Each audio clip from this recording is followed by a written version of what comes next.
Hello student, we are explaining chapter number 6. Chapter number 6 that is a triangles. हम triangles के बारे में पढ़ेंगे। इसमें triangles की जो properties है वो उस पे बेस्ड कुछ सम है वो हम करेंगे। तो उसके पहले जो आपका जो चैप्टर है चैप्टर नंबर 6 ट्राइंगल्स, इसमें हमने कॉन्ग्रुएंस एंड सिमिलरिटी ये दो प्रॉपर्टीज है, इनकी डेफिनेशन मैं आपको एक्सप्लेन कर रही हूँ। प्रीवियस क्लासेस में आपने कॉन्ग्रुएंट की डेफिनेशन पढ़ी है कि कॉन्ग्रुएंट ट्राइंगल्स या कॉन्ग्रुएंट फिगर्स क्या होते हैं। अगर कॉन्ग्रुएंट फिगर्स की हम बात करते हैं तो if two figures are said to be congruent if they have the same shape and same size, मतलब अगर किसी भी टू फिगर्स को आप कॉन्ग्रुएंट बोलते हैं तो उनके जो शेप है और उनके साइज है वो कैसे होना चाहिए, इक्वल होना चाहिए। अब शेप एंड साइज क्या होते हैं? सपोज मैंने आपको यहाँ पर एक सर्कल ड्रॉ किया है, तो ये जो सर्कल मैंने ड्रॉ किया आपका, ये शेप तो किसका हो गया, सर्कल का हो गया। अगर मैं पूछूं इसका शेप क्या है तो आप क्या बोलेंगे, सर्कल है। तो ये जो सर्कल है इसका जो शेप तो सर्कल का हो गया, और साइज सर्कल को किससे डिनोट करते हैं, रेडियस से। अगर उसकी रेडियस इक्वल है तो सेम साइज के हो जाएंगे। तो मैंने यहाँ पे टू सर्कल ड्रॉ किए बट ये डिफरेंट शेप के, डिफरेंट साइज के। तो मैंने यहाँ पर एक सर्कल ड्रॉ किया, इस सर्कल की रेडियस, एक और सर्कल ड्रॉ किया, इस सर्कल की रेडियस। इन दोनों सर्कल की जो रेडियस है वो इक्वल है। कैसी है, इक्वल है। अगर आप बोलेंगे टू सर्कल है और same radius is called a congruent circle. Okay, अगर आपका जो सर्कल है सर्कल का शेप है बट इनकी रेडियस भी इक्वल हो जाएगी, इसकी रेडियस अगर 2 है तो इसकी भी रेडियस अगर 2 हो जाएगी तो इनकी साइज भी क्या हो जाएगी, इक्वल साइज हो जाएगी। तो same shape and same size, तो सेम शेप और सेम साइज के जो फिगर्स होते हैं उनको हम क्या बोलते हैं, कॉन्ग्रुएंट फिगर्स। कौन से फिगर्स बोलते हैं, कॉन्ग्रुएंट फिगर। अगर इस टू सर्कल को हमको कॉन्ग्रुएंट बोलना है तो इनकी रेडियस क्या होनी चाहिए, इक्वल होनी चाहिए। अगर इनकी इक्वल रेडियस है that is called a congruent circle. Okay, but अगर मैंने आपको बोल दिया शेप तो सेम है बट उसकी साइज कैसी हो, डिफरेंट हो, तो हम उसको क्या पढ़ेंगे। तो हम इसमें आज जो हम पढ़ रहे हैं आपका सिमिलर फिगर्स के बारे में पढ़ेंगे। आज हम कॉन्ग्रुएंट फिगर्स के बारे में नहीं पढ़ेंगे, वो मैं आपको एक्सप्लेन कर रही हूँ। Those figure which have same shape but not necessary the same size, मतलब जरूरी नहीं हो कि उनका साइज कैसा हो, सेम हो। It's called a similar figures. जो हम चैप्टर्स पढ़ने वाले हैं वो इसी पे बेस्ड है, सिमिलर फिगर्स पे। ओके, तो अगर कोई फिगर्स बना हुआ है उसका शेप तो सेम है बट उसका साइज क्या है, डिफरेंट है, तो उसको हम क्या बोलेंगे, सिमिलर फिगर्स। ओके, या फिर इसकी डेफिनेशन आप क्या बोल सकते हो, the figures having same shape but not necessary same size is called a similar figure. Is it clear? आपको सिमिलरिटी के बारे में क्लियर हो गया, कॉन्ग्रुएंट एंड सिमिलरिटी में डिफरेंस भी हो गया। जैसे मैंने यहाँ पर फिगर्स ड्रॉ करे, ये सर्कल है, ये सर्कल है, ये सर्कल, तीनों की साइज कैसी है, रेडियस डिफरेंट है but this are called a similar figure. क्या क्यों बोलेंगे, क्योंकि ये तीनों क्या है, आपके सर्कल है। तो दिस तो सर्कल को क्या बोला, this is called a similar figure. मैंने यहाँ स्क्वायर ड्रॉ किया है बट इनकी साइड डिफरेंट है, पर ये तो स्क्वायर का फॉर्म, तो स्क्वायर जो फिगर्स ड्रॉ किया है तो square is a similar figure. कैसा हो जाएगा, ये सिमिलर हो जाएगा क्योंकि ये तीनों क्या है, स्क्वायर के फॉर्म में। ओके, यहाँ ट्राइंगल्स है, ट्राइंगल्स भी क्या हो जाएगा, सिमिलर ट्राइंगल्स। अगर मैंने बोला एक स्क्वायर ड्रॉ कर दिया, मैंने आपको एक स्क्वायर ड्रॉ कर दिया और एक ड्रॉ कर दिया ट्राइंगल, मैंने आपसे पूछा कि इज दैट सिमिलर फिगर्स, क्या ये सिमिलर फिगर्स है, क्या नहीं है। क्यों नहीं है, क्योंकि इसका शेप स्क्वायर का है और इसका शेप किसका है, ट्राइंगल का, तो that is not a similar figure. Okay, this clear? आपको हो गया क्लियर कि सिमिलरिटी की प्रॉपर्टी क्या होती है। सिमिलरिटी की प्रॉपर्टी होती है कि उनके जो फिगर्स होते हैं, उनके जो शेप होते हैं वो कैसे होने चाहिए, इक्वल होने चाहिए। तो इस टाइप से हम फिगर्स को ड्रॉ करके आप बता सकते हैं कि ये सिमिलर है कि नहीं। ओके, तो किसी भी पहले कॉन्ग्रुएंट की अगर बात करते हैं तो उनकी जो रेडियस है सर्कल की वो इक्वल होगी तो वो कॉन्ग्रुएंट सर्कल होंगे। अगर स्क्वायर की बात करते हैं तो उनकी अगर किसी स्क्वायर की साइड्स इक्वल होगी, 4 साइड्स दोनों फिगर्स की इक्वल हो जाती है तो कौन सा हो जाएगा, कॉन्ग्रुएंट स्क्वायर हो जाएगा। ट्राइंगल में अगर 2 फिगर्स की साइड्स इक्वल है ट्राइंगल्स की तो वो कैसे हो जाएंगे, कॉन्ग्रुएंट ट्राइंगल्स हो जाएंगे। बट अगर सिमिलरिटी की बात करते हैं तो बस उनका क्या होना चाहिए, आपका शेप सेम होना चाहिए, तो वो कैसे हो जाएंगे, सिमिलर फिगर्स। ओके,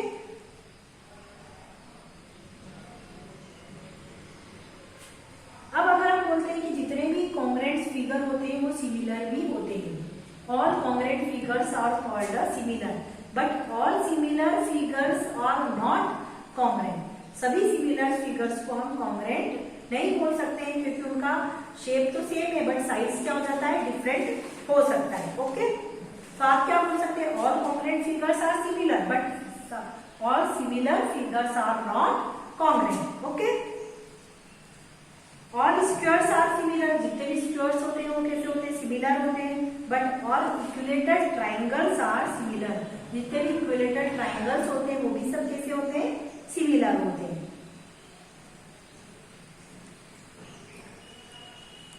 अब अगर हम सिमिलरिटी की प्रॉपर्टी की बात करते हैं तो टू पॉलीगन्स हो गए, उसको आप बताते हैं कि सिमिलर है कि नहीं, तो उसके लिए क्या करेंगे आप, two polygons are same number of sides, number of sides उसका सेम होना चाहिए।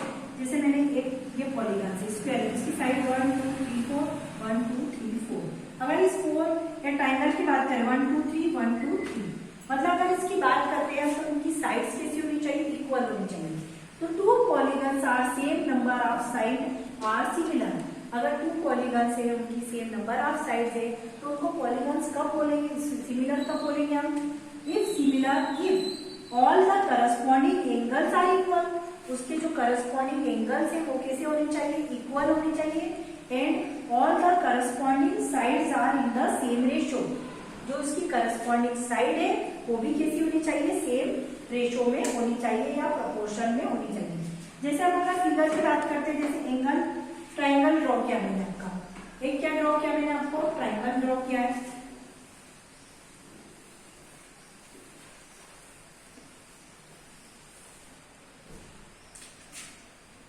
तो ये ट्राइंगल मैंने ड्रॉ किया, इस टाइप से ये ट्राइंगल मैंने आपका ड्रॉ किया। ओके, एक को नाम दे दिया मैंने ए बी सी, और एक फिगर को नाम दे दिया A dash B dash and C dash. तो इसकी अगर आप बोल रहे हैं कि all the corresponding angles are equal, तो करस्पॉन्डिंग एंगल्स मतलब इसका वर्टेक्स ए, इसका वर्टेक्स ए डैश, तो ए का करस्पॉन्डिंग क्या हो जाएगा, ए डैश, बी का करस्पॉन्डिंग क्या हो जाएगा, बी डैश, एंड सी का करस्पॉन्डिंग क्या हो जाएगा, सी डैश। इसको आप बोलते हैं करस्पॉन्डिंग, ए का करस्पॉन्डिंग ए डैश, बी का करस्पॉन्डिंग बी डैश एंड सी का करस्पॉन्डिंग सी डैश। ये सब कैसे होने चाहिए, इक्वल होने चाहिए, कैसे होने चाहिए, इक्वल। ये इसके क्या होगा, एबीसी वर्टेक्स। अगर साइड की बात करते हैं तो साइड्स का रेशियो कैसा होना चाहिए, corresponding side are in the same ratio, तो करस्पॉन्डिंग साइड्स कैसे बोलेंगे, जैसे मैंने ए बी लिया, तो ए बी लिया तो ए बी, यहाँ ए बी का करस्पॉन्डिंग क्या हो जाएगा आपका, ए डैश बी डैश, क्या हो जाएगा, ए डैश बी डैश। अब बीसी लिया तो बीसी का करस्पॉन्डिंग साइड क्या हो जाएगा आपका, बी डैश सी डैश। ये सब कैसे होने चाहिए, इक्वल होने चाहिए। सी ए का करस्पॉन्डिंग क्या हो जाएगा, सी डैश ए डैश। तो ये सब कैसे होने चाहिए, आपके इक्वल होने चाहिए, सेम रेशियो में होने चाहिए। और कैसे रेशियो में होने चाहिए, सेम रेशियो। तो ये थ्री प्रॉपर्टी जो आपकी सिमिलरिटी की है, सिमिलर ट्राइंगल्स की, सिमिलर फिगर्स की, वो आपको आना चाहिए। फिर से मैं एक्सप्लेन कर देती हूँ। All the corresponding angles are equal, all the corresponding angles are equal, and all the corresponding side are in the same ratio. जितनी भी करस्पॉन्डिंग साइड है वो कैसी होनी चाहिए, सेम रेशियो में। करस्पॉन्डिंग कैसे फाइंड आउट करते हैं, मैंने आपको बताया था करस्पॉन्डिंग एंगल किस टाइप से होता है, करस्पॉन्डिंग साइड्स किस टाइप से होती है। तो ये सिमिलर की जो प्रॉपर्टी है ये आपको आनी चाहिए, उस पर बेस्ड हम सम भी करेंगे। और उसकी एक और प्रॉपर्टी आपको पता होनी चाहिए कि all congruent figures are similar but all similar figures are not common. Okay, अब आपने कभी देखा होगा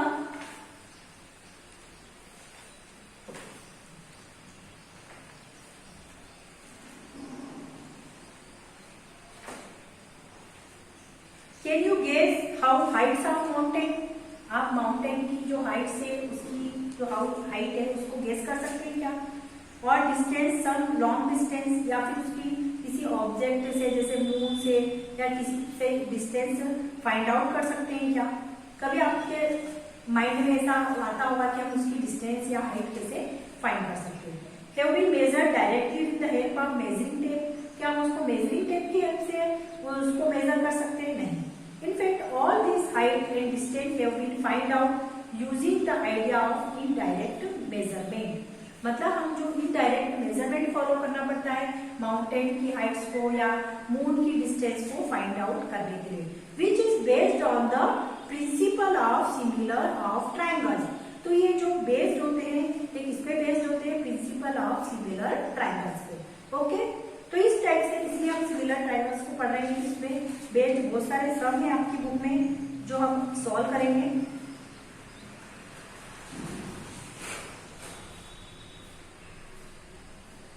आपकी जो एक्सरसाइज है 6.1 एक्सरसाइज की जो फिलिंग द ब्लैंक्स है वो मैं आपको एक्सप्लेन कर रही हूँ। Filling the blanks using correct word given the brackets. All circles are, जितने भी सर्कल्स होते हैं वो क्या होते हैं? जितने भी अगर सर्कल है तो वो कॉन्ग्रुएंट होंगे कि सिमिलर होंगे? जितने भी सर्कल्स हैं और सर्कल्स आर सिमिलर। क्यों होंगे सिमिलर? क्योंकि कॉन्ग्रुएंट होने के लिए उनकी रेडियस भी कैसी होनी चाहिए? इक्वल होनी चाहिए। तो ऑल सर्कल्स आर सिमिलर, क्या आ जाएगा इसका answer? All circles are similar. Exercise 6.1 का क्वेश्चन नंबर फर्स्ट में आपको बता रही हूँ। ऑल स्क्वायर्स आर, आपको पता है कि जितने भी स्क्वायर्स होते हैं उनकी फोर साइड्स कैसी होती है? इक्वल होती है। जितने भी स्क्वायर्स होते हैं उनकी फोर साइड्स कैसी होती है? इक्वल होती है। तो जितने भी स्क्वायर्स होते हैं ऑल स्क्वायर्स आर, जितने भी स्क्वायर्स होते हैं वो कैसे हो जाएंगे आपके? सिमिलर। कैसे होंगे आपके स्क्वायर्स?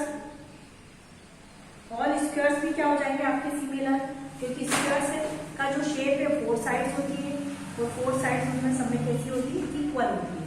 तो all squares are similar. All squares are congruent क्यों नहीं हो सकते हैं? क्योंकि उनकी जो साइज है वो क्या हो सकता है? चेंज हो सकता है। ऑल ट्राइंगल्स आर सिमिलर, जितने भी ट्राइंगल्स हैं कब सिमिलर होंगे? आइसोस्केलेस ट्राइंगल की इक्विलेटरल ट्राइंगल्स। इक्विलेटरल ट्राइंगल्स की थ्री साइड्स कैसी होती है? इक्वल होती है। इक्विलेटरल ट्राइंगल की थ्री साइड्स कैसी होती है? इक्वल होती है। इसलिए all equilateral triangles are similar. Okay, two polygons of the same number of sides are similar, their corresponding angles are equal। ये प्रॉपर्टी अभी मैंने बताई है। और the corresponding angles are equal, क्या आ जाएगा? Equal. their corresponding sides are, क्या आ जाएगा इसमें? their corresponding sides are in क्या रेशो में या फिर क्या बोलते हैं? प्रोपोर्शनल। मैंने आपको प्रोपोर्शन भी बताया था, तो आप यहाँ पे क्या लिखेंगे? Their corresponding side are proportion. उनकी साइड जो साइड होती है वो कैसी होनी चाहिए? प्रोपोर्शन में होनी चाहिए। ओके, उसके बाद आता है आपका question number second, give two example of pair similar figures और नॉन सिमिलर फिगर्स। तो आपको सिमिलर फिगर्स के लिए एग्जाम्पल देने, तो आप बिल्कुल ये बना सकते हैं जो मैं आपको ट्राइंगल्स, टू ट्राइंगल्स बना सकते हैं, स्क्वायर ड्रॉ कर सकते हैं, सर्कल एक बिगर एक स्मॉलर जिसकी डिफरेंट रेडियस हो, टू स्क्वायर ड्रॉ कर सकते हैं जिसकी डिफरेंट क्या हो आपकी साइड है। फिर नॉन सिमिलर फिगर्स के लिए आपका शेप आपको चेंज करना पड़ेगा। तो ये जो क्वेश्चन नंबर 2 है मैं आपको होमवर्क में करना है, खुद ही करना है इसको सेल्फ। ओके, उसके बाद आता है आपका question number 3, state whether the following quadrilateral are similar और नॉट। मतलब दो क्वाड्रेटर आपको बता रखे हैं और आपको उसको बताना है कि वो सिमिलर है कि नहीं। तो सिमिलर है कि नहीं पहचानने के लिए हमको जो प्रॉपर्टी आपको दी है वो लिखना है। क्वेश्चन नंबर 3 में जैसे 1.5, 1.5, 1.5 आपको एक फिगर बना हुआ है। अब आप उसको फिगर को ही फाइंड आउट करेंगे तो उसका जो शेप है वो आपको डिफरेंट दिख रहा है। कैसे डिफरेंट दिख रहा है आपको?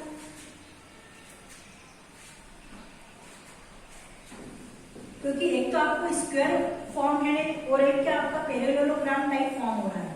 क्या फॉर्म हो रहा है आपका? स्क्वायर में फॉर्म हो रहा है और एक क्या फॉर्म हो रहा है आपका? पैरेललोग्राम।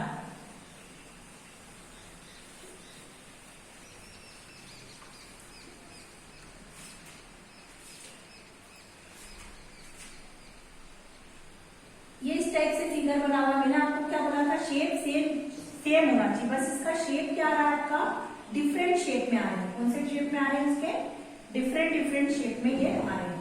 तो ये जो फिगर है हम देख के बता सकते हैं these are figure similar not similar. क्या आ जाएगा? ये नॉट सिमिलर। और इनके बीच में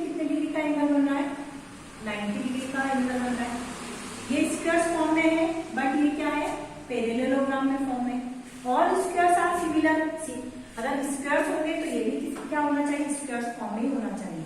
कौन से फॉर्म में होना चाहिए, स्क्वायर फॉर्म में होना चाहिए। तो दोनों डिफरेंट शेप के हैं, इसलिए दे आर नॉट सिमिलर। ये इसका आंसर क्या आ जाएगा, नॉट, नो आ जाएगा इसका। ओके, क्योंकि ये स्क्वायर फॉर्म में है तो ये भी स्क्वायर फॉर्म में होना चाहिए। पैरेललोग्राम है तो ये भी क्या होना चाहिए था आपका, पैरेललोग्राम फॉर्म में होना चाहिए था। ओके, और इसको एंगल अगर फॉर्म करते हैं तो ये 90 डिग्री का एंगल है। वर्टेक्स में अगर चेक करते हैं तो ये 90 डिग्री का, ये 90 डिग्री का एंगल नहीं है। हमने जो करस्पॉन्डिंग सिमिलरिटी की डेफिनेशन पढ़ी थी उसमें बताया था कि जो करस्पॉन्डिंग एंगल्स है वो कैसे होने चाहिए, इक्वल होने चाहिए। तो अगर ये 90 है तो ये 90 नहीं है, तो corresponding angles are not equal. तो फर्स्ट प्रॉपर्टी हमारी क्या हो गई, रॉन्ग हो गई। तो ये सिमिलर फिगर नहीं हो सकता। ओके, तो आपकी जो 6.1 एक्सरसाइज कंप्लीट हो चुकी है। आई होप कि सभी स्टूडेंट्स को समझ में आ गई होगी। थैंक्स।